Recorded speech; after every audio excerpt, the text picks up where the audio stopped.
The Deccan, an expansive triangular plateau in India, was a region that experienced significant political and social upheavals during the medieval period. It was the area where Islam was introduced long ago, and with the influx of Sufi saints and traders on its source by the 10th century, this was accelerated further. Later, this softer Islam found itself in a long confrontation with harder, more structured Islam governance and propagation introduced by the political dominance of the Delhi Sultanate in the north. This conflict created a rapid changing dynamic environment where a new form of socio-cultural identity emerged. Among the most noticeable outcome of this cultural mixing and blending was the rise of Marathas, aggregating under the banner of Shivaji, who not only established their own sphere of influence over time but also played a significant role in de-accelerating Islamization and the establishment of modern Hindustan. After multiple failed attempts, Islam in northern India was finally launched with conquest and violence in 11th century when Muhammad Ghori of Ghur Empire in Afghanistan managed to penetrate in northern India, demolishing the scattered Hindu resistances. In due course, the foreigners settled down, and by 1206 the Delhi Sultanate was established, beginning Muslim rule in northern India.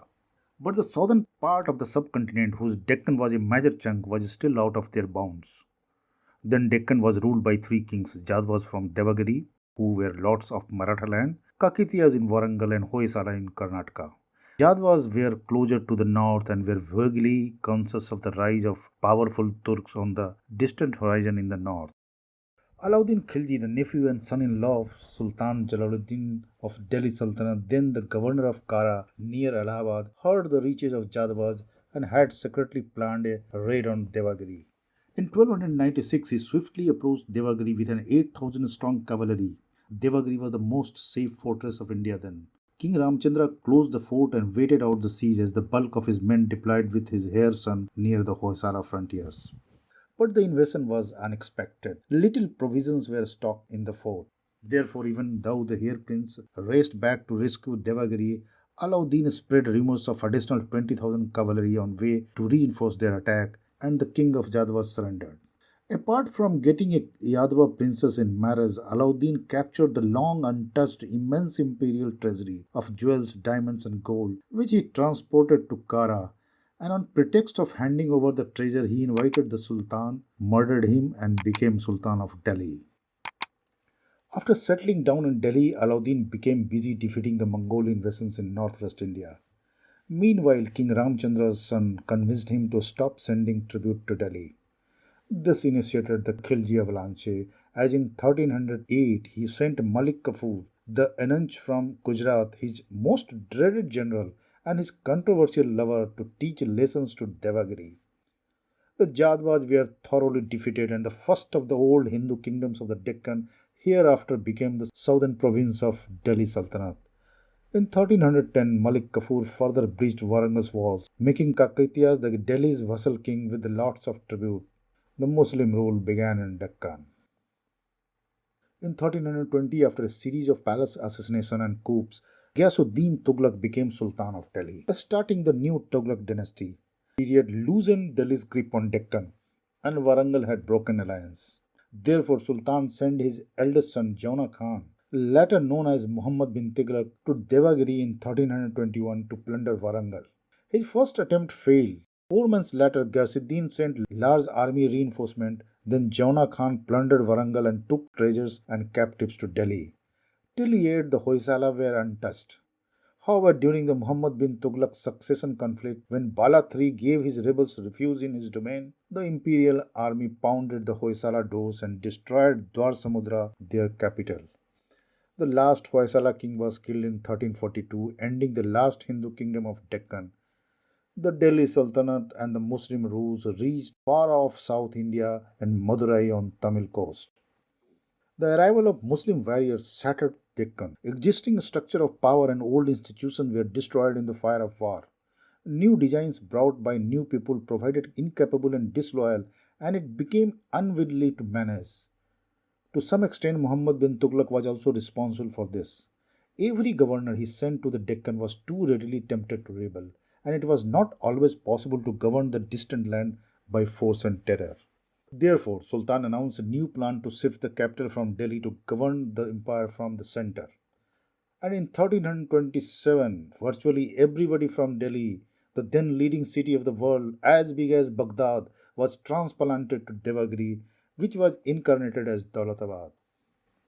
But in less than a decade, Muhammad sensed the monumental blunder and with large numbers of people packing their bags yet again turned to the road, this time in opposite direction to Delhi. Some, however, were told to stay back to govern the region. And little did the Sultan imagine at that time that these very emirs would one day break up the unity of the empire and establish the independence of Deccan. Soon Muhammad lost control in Deccan and several high nobles from the aborted Khilji dynasty who hated Tughlaq rulers revolted. And after the inevitable military battles against the imperial forces on 3rd August 1347, a man of mixed Hindu and Muslim origins named Hassan Gangu detached the Deccan from Delhi Sultanate and declared himself Abul Muzaffar Alauddin Bahman Shah, the first king of Bahmani Sultanate with Gulbarga as its capital. Thus started the new era of distinctive identity and new Muslim rule in Deccan, detached and different from Delhi. The Bahmani rulers, despite internal rivalries and power struggles, practiced relative religious tolerance, fostering Hindu-Muslim coexistence. Key rulers like Muhammad Shah expanded the Sultanate, while Firoz Shah and Ahmad Shah promoted cultural and architectural growth, despite growing internal dissent between local Dakhnis and Persian immigrants known as Westerners or Afakis or Gharib. Mahmud Gaman, a reformist Persian noble, as Peshwa or Prime Minister, temporarily stabilized the kingdom through administrative and territorial advancement. But his unfortunate execution in 1489 destabilized the Sultanate further, which ultimately fragmented into five independent Deccan Sultanates: Bijapur and Berar in 1490, Bidar in 1492, followed by Golconda in 1512, reflecting the era's intricate power dynamics and cultural transformations. All five sultanates were ruled by Muslims, but their founders were of mixed race, had diverse geopolitical origins, and practiced different Islams of faith. The Nizam Shahi dynasty of Ahmadnagar Sultanate was founded by Malik Hassan Bari, a Deccani Muslim of Brahmin origin. The Berar Sultanate was founded by a Kannadiga Hindu Brahmin slave brought up as a Deccani Muslims. While the Bidar Sultanate was founded by a Georgian slave, the Bijapur Sultanate was founded by a foreigner, Usuf Adil Shah, probably a Georgian slave purchased by Mahmud Gawan. Similarly, the founder of Golconda Sultanate, Quli Qutub Shah, was of Persian Turkoman origin. All sultanates claimed legitimacy as independent successor states of the Bahmani Sultanate but continued to recognize the Bahmani sultans for some period during the prime ministership of Qasim Barid and his heirs. Time to time, they also fight over the territories of the now doomed Bahmani kingdom and occasionally face individually the wrath of the powerful Hindu neighbor empire of Vijayanagara, for which they came together to defeat and demolish the empire in the Battle of Talikota in 1565.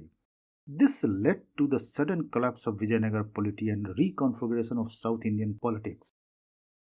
Further, in 1574, after a coup in Berar, Ahmadnagar invaded it. This was followed by the annexation of Bidar by Bijapur in 1619. Thus, Adil Shahi of Bijapur, Nizam Shahi of Ahmadnagar, and Qutub Shahi of Golconda emerged as torchbearer of the Deccani Sultanates. Since ancient times, the northern Deccan historically served as a bridge for socio-cultural and political integration between northern and southern India. This was disrupted by the establishment of the Delhi Sultanate and the arrival of Muslim invaders in the Deccan, whose advanced warfare created havoc and subjugation. But once the turmoil subsided and Delhi becomes entangled in their own problems of succession, a new ruling class emerged in Deccan during the vacuum, comprising exclusively of defiant Delhi Sultanate nobles, foreign migrants, and the local Hindu Brahmin converts. They were all suspicious of the Sunni dominated Muslim North and sought identity, legitimacy, and support from outside the Sunni sphere of the Indian subcontinent, turning towards Shiite Persia and later on to Ottomans. And along with the Marathi speaking local Sardars of the area, they fostered the introduction and growth of the new foreign, particularly Shia influence in the Deccan. Therefore, the Sunni Brahmin Sultanate rulers strengthened their state by inviting Persian immigrants, particularly Shia Muslims, Thus, Persian nobles, scholars, and artisans brought Shia religious practices and cultural influences and created a favorable environment for Shia Islam to take root in the region. In the military sphere also, they imported Abyssinian slaves from Africa, known as Hapsi, to make them formidable fighting machine along with the local sturdy Maratha soldiers. The fragmentation of the Bahmani Sultanate further provided opportunities for Shia immigrants to emerge, flourish, and take lead. The Adil Sahid dynasty, the most powerful of them, adopted Shia Islam as their state religion under the influence of Persian advisor and cultural ties with the Safavid Iran. Though there were reverses with the Sunni faith, most of them patronized Shia religious practices, including commemoration of Muharram, and built Shia mosques, shrines, and madrasas. The rulers also sought legitimacy and support from the Safavid, strengthening Shia identity in the region. Influenced by Persian immigrants and cultural exchanges with the Safavid, the Qutb Shahi ruler of Golconda also embraced Shia Islam, and the dynasty became a hub of Persian culture, Shia theology, and art, with significant architectural contributions like Golconda Fort and the Charminar in Hyderabad. Nizam Shahi of Ahmednagar, initially Sunni, gradually shifted to Shia Islam during the 16th century, motivated by local and foreign political alliances with the Safavids of Persia. The Deccan Sultanate, despite sectarian divisions, generally maintained religious tolerance, allowing Shia Islam to coexist with the Sunni along with the Hindu faiths, including Bhakti movements. But the resurgence of mighty Mughal in the north, which created a more efficient and structured form of civil and military governance, offered a new threat which ultimately overwhelmed them. The Sunni Mughal opposition to the Shia Islam of the Deccan Sultanate was not purely religious but was deeply rooted in political and strategic consideration. While sectarian differences between Sunni and Shia Islam played a role, the Mughal primarily opposed the Shia Deccan Sultanate because they were not only political rivals in South India but controlled rich resources, trade routes, and strategic territories, ultimately hampering the Mughal expansion in southern India. Further, the diplomatic and cultural ties of Deccan Sultanates with the Safavid Empire, a significant Shia power and a rival of the Mughals, and the latter on the relation with the Ottomans, were seen by the Mughal as a threat to their territorial integrity and influence, especially given the Safavid-Mughal rivalry in Central Asia and Afghanistan. Emperor Akbar started the Mughal campaigns, and Berar was the first Sultanate annexed in 1574. And despite resistance from Chand Bibi, a prominent region, the Mughals captured Ahmednagar in 1600 after a long siege, and the Nizam Shahi dynasty finally collapsed after the capture of Daulatabad. Further, Bidar, weakened by Bijapur and internal strife, was annexed by Emperor Jahangir in 1619.